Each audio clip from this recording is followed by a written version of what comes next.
아이템만 보고 사업하는 게 가장 많이 하는 실수 중에 하나라고 생각을 하거든요.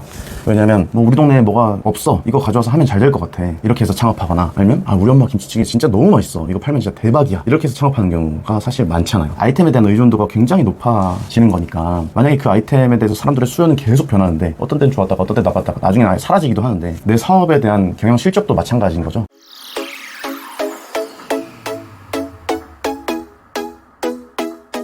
오늘은 제주도 서귀포의 자연샤브라는 제주도에서 가장 유명한 샤브샤브 맛집을 운영하고 계신 이호영 사장님 모셨는데요. 안녕하세요. 안녕하십니까. 오늘 호영 사장님이 어떻게 해가지고 마케팅을 스스로 돈을 안 쓰고 이렇게 성공시켰는지 한번 노하우를 들어보려고 해요. 식당에 아무리 맛이 있어도 마케팅이 잘 안 되면 찾아오는 손님이 없어서 좀 슬플 수밖에 없잖아요. 그렇죠. 그래서 이렇게 많은 예산을 가지고 있지는 않지만 좀 배워서 하시려는 그런 사장님들한테 도움이 되는 내용을 한번 말씀해 주시면 좋을 것 같아요. 저는 아예 돈을 안 썼다고 하기에는 조금 애매한 게, 배우는 데는 사실 돈을 되게 많이 썼거든요. 그래서 아예 돈을 안 썼다고 보기엔 좀 어렵지만, 그래도 광고를 실행하는 데 있어서는 크게 돈 들이지 않고 한 달에 지금 매장 하나당 15만 원에서 20만 원 정도 소비하면서 광고하고 있어서, 그런 부분에 있어서는 말씀드릴 수 있을 것 같습니다. 그러면 배우는 데는 얼마나 쓰셨어요? 배운 데는 1,000만 원 이상 쓴 것 같습니다. 강의 하나에 뭐 300만 원, 컨설팅 한 번 받으면 보통 300에서 500 정도 들어가니까, 그리고 또 컨설팅 받았다고 해서 그게 이제 전부가 아니라 시간 지나면서 또 새로운 궁금한 것들이 생기고, 그러다 보면 또 그거에 대답해 줄 수 있는 사람들을 찾아가서 만나야 되니까, 그렇게 1대1로 만나는 과정에서 비용이 좀 많이 발생하거든요. 그래서 그렇게 쓴 비용이 1,000만 원 좀 넘어가는 것 같습니다. 그럼 오늘 듣는 얘기는 호영님이 1,000만 원 이상 쓴 얘기를 무료로 알게 되는 그런 강의 같은 거네요.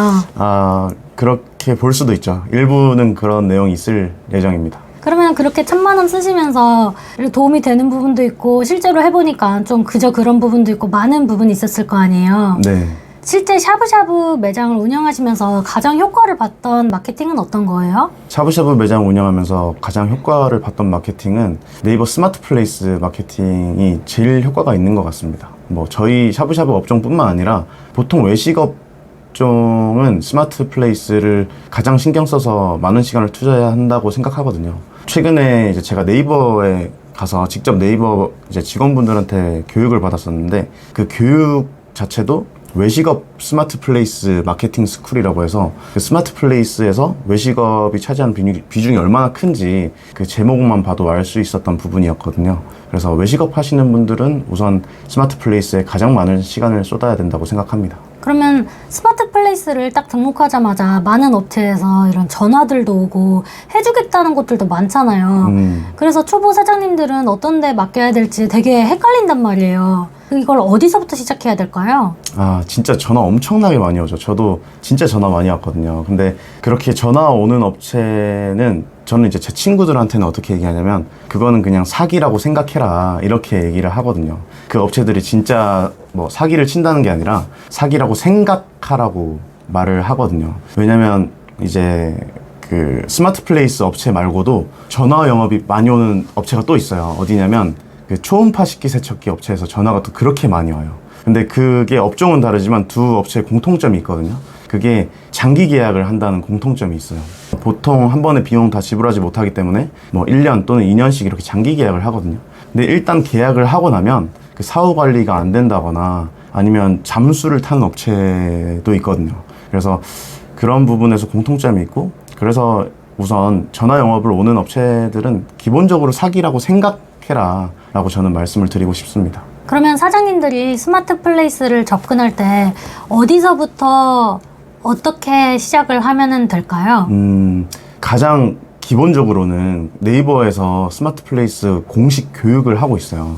네이버 아카데미가 있거든요. 네이버 아카데미 들어가시면 그 안에 스마트 플레이스에 관한 교육을 완전 기본적인 것들을 다 해놨어요. 뭐 예를 들어서 네이버 광고 세팅은 어떻게 하는지, 아니면 뭐 네이버 예약 같은 거, 네이버 페이, 네이버 예약 이런 거는 어떻게 설정을 해서 우리 가게에 띄워놓을 수 있는지, 그런 기본적인 사용 방법들을 다 올려놨거든요. 그래서 가장 처음에는 저는 그 네이버에서 제공하는 기본 교육을 꼭 다 들어보시고, 그 다음에 내가 이제 네이버에서 하는 교육이 아닌 외부 강의들, 외부 전문가분들의 강의를 들어보라고 추천드리고 싶습니다. 그러면 처음에는 돈 들이지 않고 네이버에서 제공하는 강의만 들어도 충분하다는 말씀이네요. 네, 그런 기본적인 툴에 대한 사용 방법을 익히고 나서 다른 유료 강의를 들어야 그 유료 강의에 대한 실행도 할 수 있기 때문에 기본적으로는 가장 먼저 그 네이버에서 제공하는 기본 강의 먼저 들어보시는 것을 추천드립니다. 네이버에서 직접 교육 받고 오셨잖아요. 네. 네이버에서 얘기하는 스마트 플레이스 운영 잘 하는 방법과 또 어떻게 보면 사설에서 사설 강사들이 얘기하는 스마트 플레이스 잘 운영하는 방법에 차이가 있나요?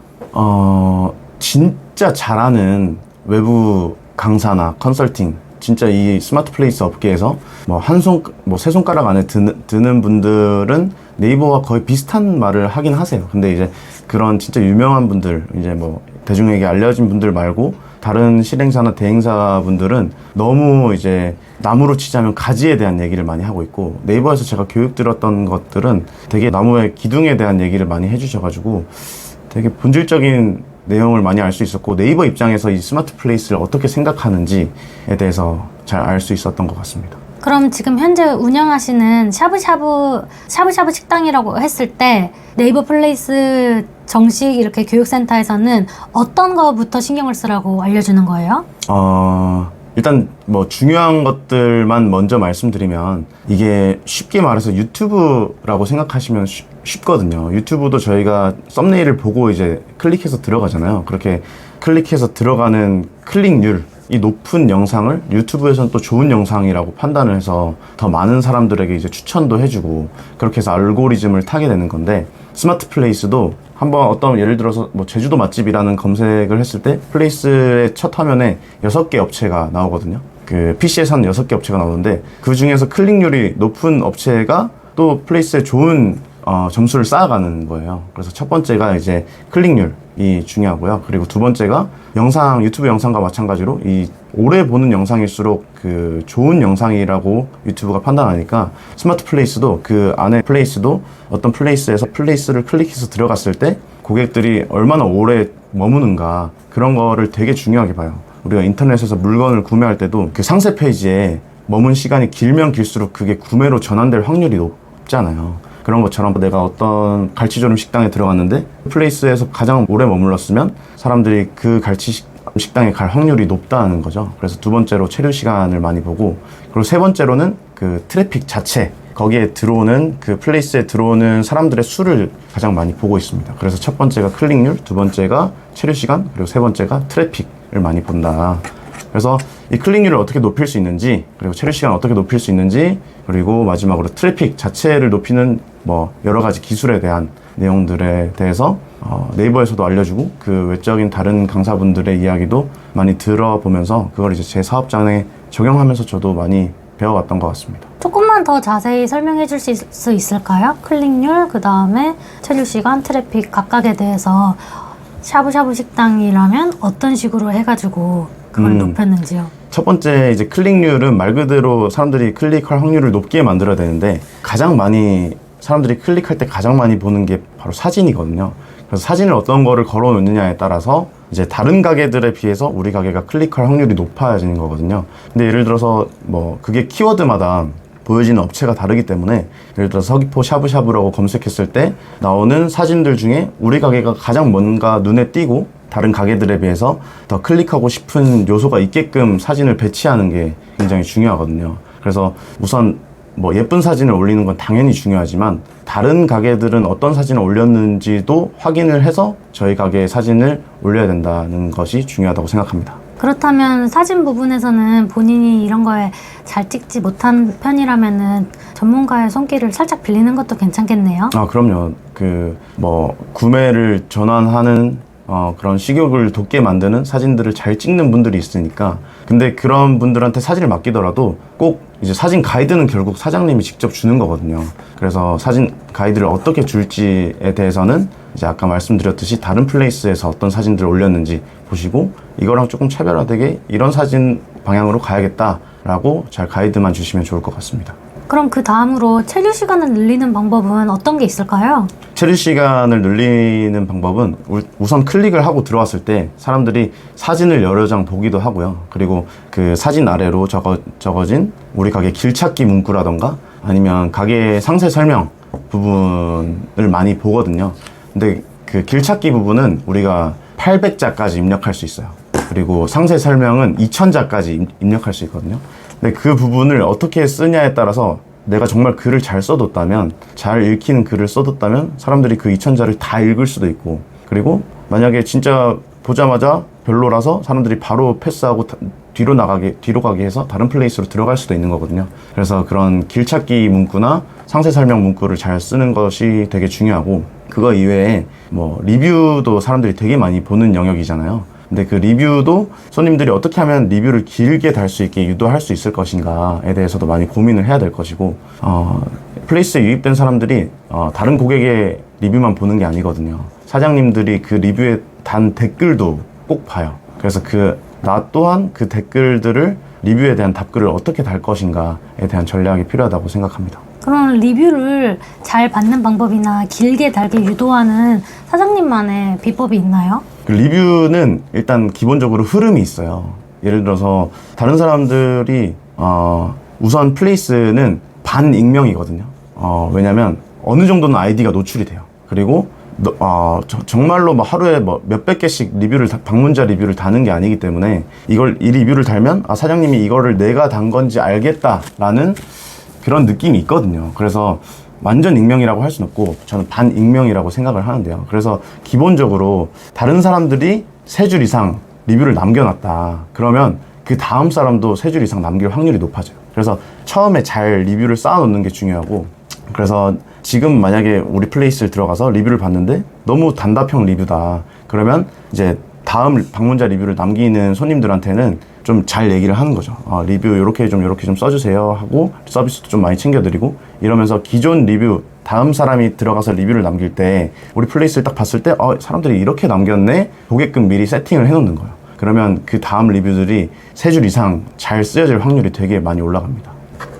사장님 가게는 항상 리뷰 이벤트를 진행하고 있나요? 네, 저희는 365일 리뷰 이벤트 진행하고 있습니다. 뭐 주고 있어요? 저는 샤브샤브라서 소고기를 조금 더 서비스 소고기를 드리는 개념으로 지금 챙겨드리고 있어요. 음료보다 굉장히 남기고 싶은 욕구가 커지겠네요. 네, 그렇죠. 이제 뭐 소고기 2인분만 먹고 조금 부족하다고 생각하시는 분들이 뭔가 추가 1인분 하기에는 뭔가 돈 아깝고, 그런 분들이 거의 리뷰를 남겨주시는 편입니다. 그런 건 어디서 얻은 아이디어예요? 제가 샤브샤브를 좋아하다 보니까 2인분만 먹으면 뭔가 아쉽더라고요, 계속. 근데 또 하나 추가하려고 하니까 뭔가 가성비가 떨어지는 느낌인 거예요, 이 메뉴에 대해서. 그래서 근데 또 제가 반대로 그런 부분을 손님들한테 어떻게 해결해 줄 수 있을까 생각하다 보니까 소고기 1인분 다는 아니더라도 한 60% 정도만 제공해드리면서 리뷰를 받으면 좋겠다라고 생각해서 그런 이벤트를 기획하게 됐습니다. 이미 사장님 가게는 사람들이 리뷰를 남기고 싶게끔 또 잘 세팅이 되어 있는 것 같아요. 네. 이제 왜냐면 많은 분들이 앞에 좋은 리뷰를 너무 많이 남겨주셔가지고 이제 그런 관성으로 계속 좋은 리뷰들이 늘어나고 있는 것 같습니다. 대댓글은 직접 달고 계신가요? 네, 매일매일 달지 못하는데 2, 3일에 한 번씩 몰아서 달고 있습니다. 대댓글을 달다 보면 귀찮으니까 똑같은 그냥 감사합니다라고 쓰고 싶은 욕구도 살짝 들 수도 있잖아요. 너무 많이 생기죠. 그럴 때 어떻게 해서 그때 그렇게 1대1로 맞는 대댓글을 남기는 거예요? 그게 조금 생각을 조금만 바꾸면 그 답글을 다는 거에 있어서 되게 재미가 붙거든요. 어떻게 생각을 바꾸게 됐냐면, 사람들이 이제 고객들의 리뷰만 보는 게 아니라 제가 남긴 리뷰를 본다는 걸 제가 알아버렸잖아요.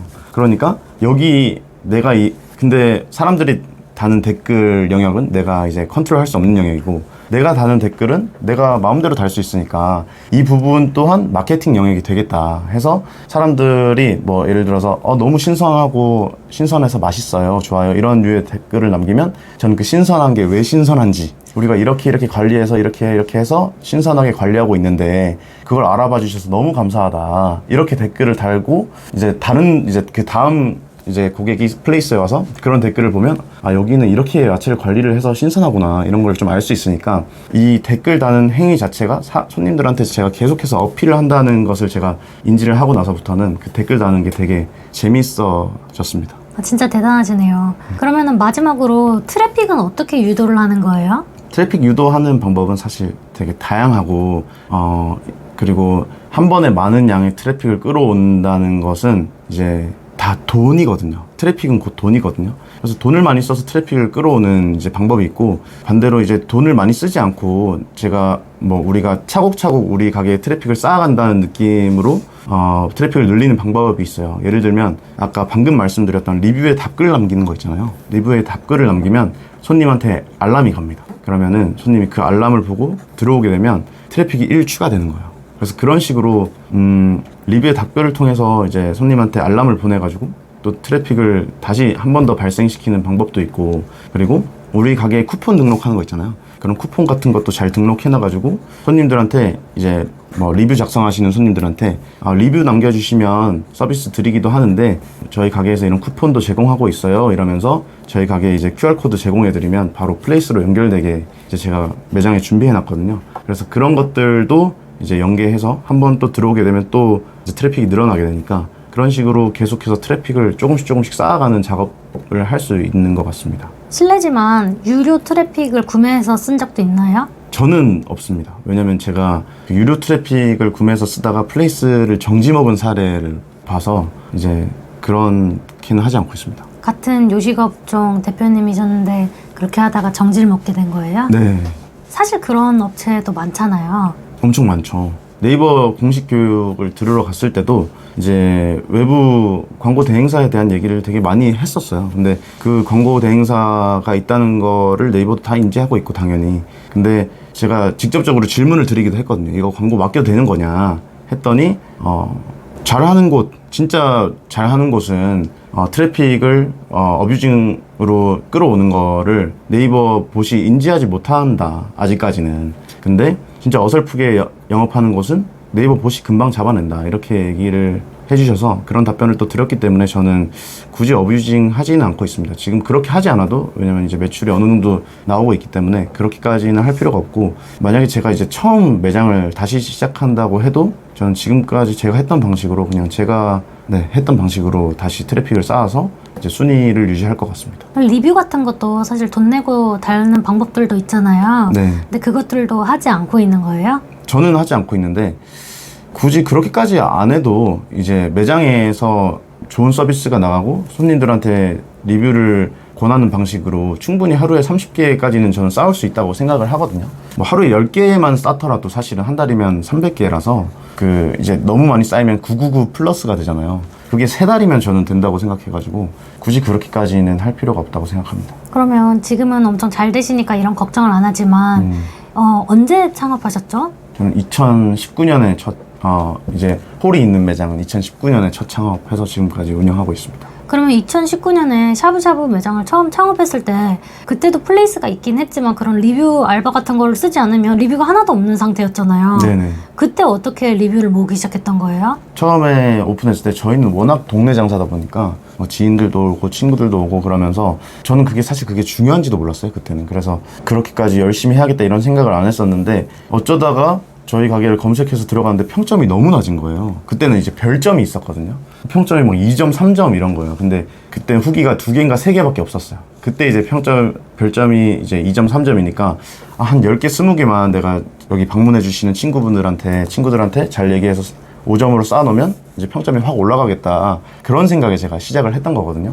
그래서 주변 분들한테 하다 보니까 또 글도 잘 남겨주시고, 잘 남겨진 글들이 있으니까 또 이제 다음 손님들도 계속 더 좋은 글을 남겨주시는 거예요. 그래서 그런 걸 이제 눈으로 보다 보니까 그러면 이제 앞으로 이걸 그냥 꾸준히 해야겠다라고 해서 리뷰 이벤트도 만들게 되고, 그러면서 리뷰를 지금까지 쌓아왔던 것 같습니다.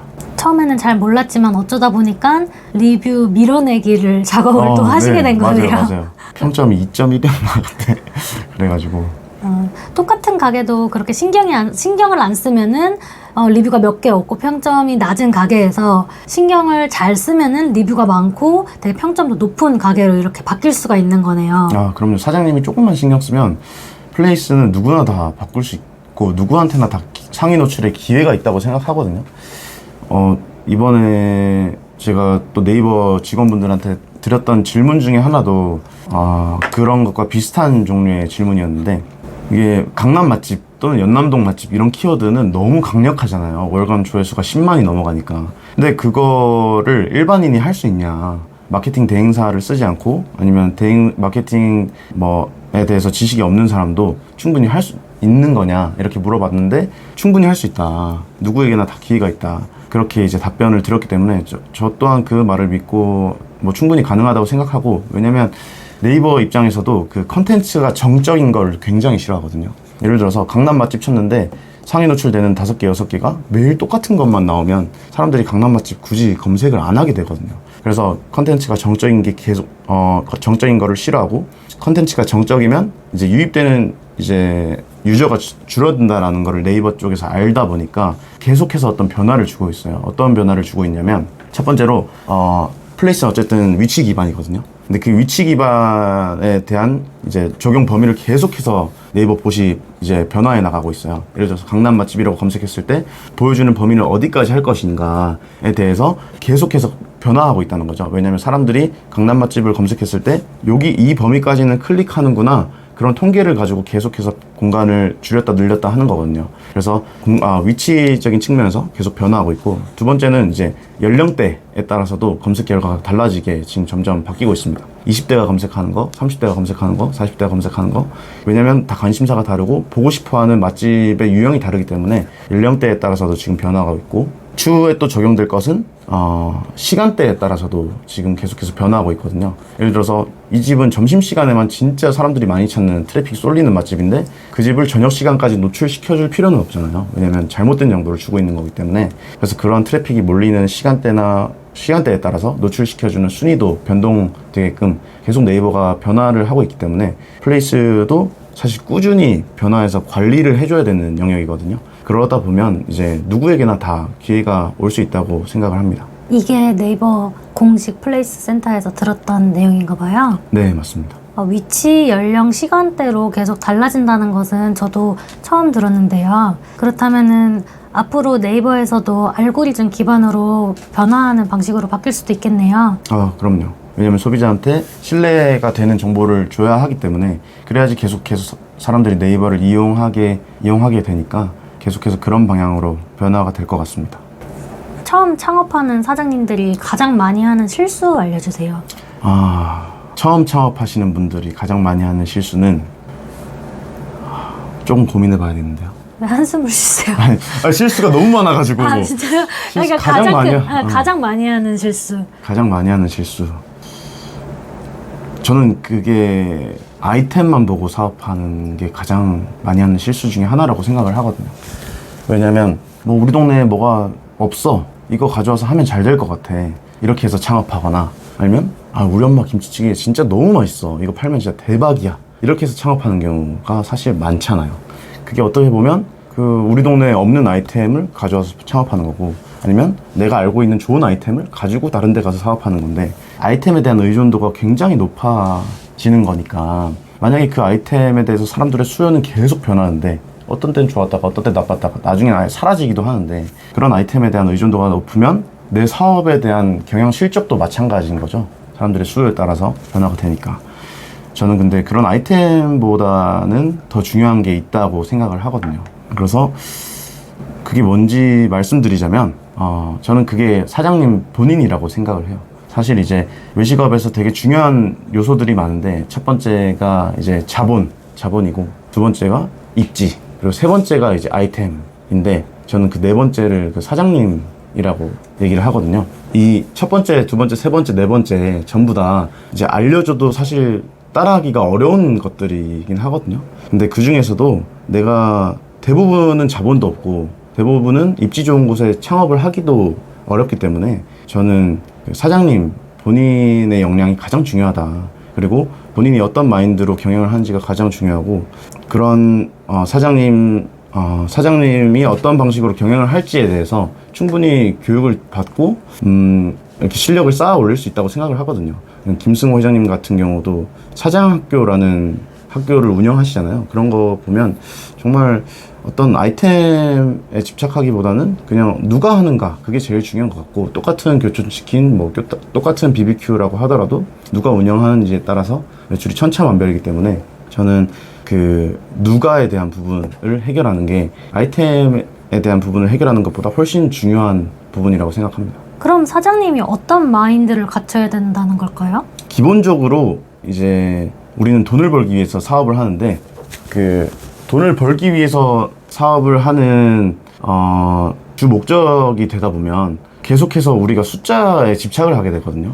근데 저는 그 비용보다 가치라는 말을 되게 좋아해요. 계속해서 비용보다 더 많은 가치를 전달하게 되면 고객들이 내가 낸 돈보다 더 큰 가치를 계속해서 받았기 때문에 재방문으로 이어지고 그런 것들이 계속 순환하면서 이제 좋은 사업 구조가 만들어지는 건데, 처음에는 우리가 다 비용에만 집착을 하기 때문에 어떤 더 큰 가치를 만들어낸다는 거에 있어서 계속해서 아이디어를 내고 고민하는 게 쉽지가 않거든요. 그래서 어떻게 하면 사람들이 지불한 비용보다 더 큰 가치를 만들어낼 수 있을 것인가에 대한 고민을 많이 하는 게 이 사장님이 가져야 하는 마인드 중에 가장 중요한 것이라고 생각합니다. 이거를 현실에 적용하기란 쉽지 않은 일이니까 이 말씀을 하시는 거겠죠? 맞아요.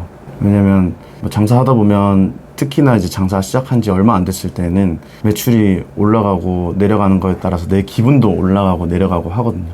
근데 그게 어느 정도 시간이 지나면서 그걸 좀 받아들이게 되는 것 같아요. 이게 매출이 높든 매출이 낮든 그거에 따라서 내 마음이 왔다 갔다 하지 않고 그냥 평온한 상태를 유지할 수 있는 거, 그 수준이 되는 게 되게 중요하다고 생각을 합니다. 그게 이제 안 되니까 뭔가 계속해서 비용에 집착하게 되고 그 비용 너머에 있는 가치까지 생각이 이어지지가 않는 것 같아요. 혹시 이런 거에 대해서 나와 있는 추천할 만한 책이 있나요?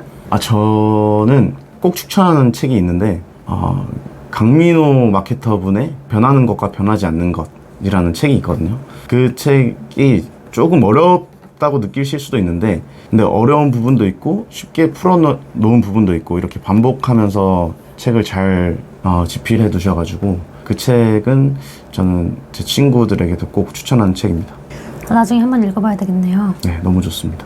그러면 오늘 얘기하고 싶은 거는 다 얘기한 것 같아요, 그렇죠? 네. 네. 오늘 불러주셔서 너무 감사합니다. 이제까지 서귀포 자연샤브 사장님과 함께한 자리였고요. 다음에 또 감사합니다.